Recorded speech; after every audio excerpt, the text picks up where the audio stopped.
Hello friends, welcome back to cricket news updates. অবশেষে বিরাট কোহলি এবং রোহিত শর্মার সাথে বিতর্কের জবাব দিলেন গৌতম গম্ভীর।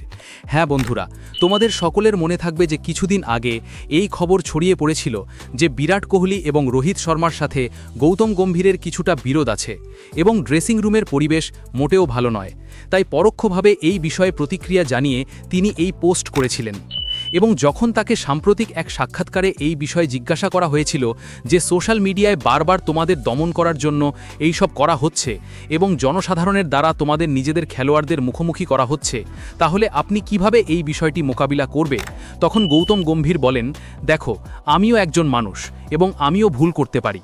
এটা সম্ভব যে গত 18 মাসে আমার পক্ষ থেকে কিছু ভুল হয়ে থাকতে পারে, কিন্তু আমি বিশ্বাস করি যে যদি সঠিক উদ্দেশ্য নিয়ে ভুল সিদ্ধান্ত নেওয়া হয় তাহলে তা গ্রহণযোগ্য, কিন্তু ভুল উদ্দেশ্য নিয়ে ভুল সিদ্ধান্ত ড্রেসিং রুমে মোটেও অনুমোদিত নয়। এবং তুমি আমাকে যে প্রশ্নটি জিজ্ঞাসা করেছো, আমার কাছে এটা খুবই সহজ। যতক্ষণ না আমি আমার সব কিছু দিয়ে থাকি, যদি আমি ড্রেসিং রুমের সকলের সাথে সৎ থাকি, তাহলে আমি তাদের চোখের দিকে তাকিয়ে বলতে পারি যে আমি আমার অবস্থানের সাথে ন্যায্যভাবে কাজ করছি এবং এটাই আমার সাথে থাকতে পারে। সোশ্যাল মিডিয়ায় যা কিছু বেরিয়ে আসে তার সব কিছুর স্পষ্টীকরণ দেওয়ার দরকার নেই। বন্ধুরা, এ বিষয়ে তোমাদের মতামত কি তা কমেন্টে জানাও এবং ভিডিওটি ভালো লাগলে এখনই চ্যানেলটি সাবস্ক্রাইব করো।